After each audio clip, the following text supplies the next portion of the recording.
Hai, Assalamualaikum warahmatullahi wabarakatuh. Saya Muhammad Yusof bin Cik Mansur, pengurusi kebun komuniti Pasarpuri UK Indah. Kami bermula pada tahun 2016.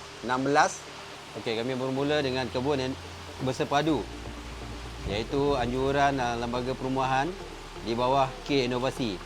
Dengan itu kami mengorak langkah ke kebun komuniti pada tahun yang sama dengan bantuan daripada Majlis Pemadanan Panjaya. Alhamdulillah pada tahun 2017 kami telah menjuarai laman hijau seluruh negeri Selangor dan kami terus merolah langkah sehingga hari ini. Dan yang penting di sini kami ada keistimewaannya yang di mana kebun komuniti kami memberi kepada plot-plot tertentu yang di mana setiap plot ada ownernya tersendiri. Istimewanya di sini kami menggunakan air bukit 100%. Dan kami juga ada ternak ikan keli, talapia dan juga sayur-sayur serta ulam-ulaman dan juga herba. Yang mana produk-produk kami adalah keli salai, keli masak dan keli bersih. Dan juga ulam-ulam, mandian herba serta madu lebah. Madu kelulut, melebah kelulut. Alright. Madu lebah kelulut bermula pada tahun 2025 pertengahan.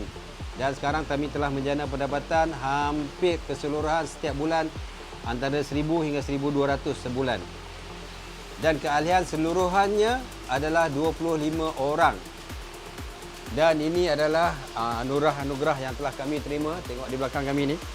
Dan juga pencapaian kami yang terdahulu hingga ke hari ini.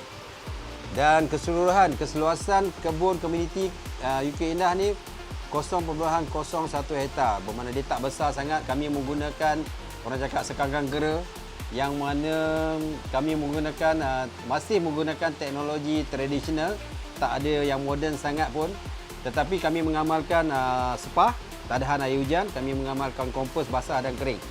Ini adalah satu inisiatif ahli-ahli kebun sendiri.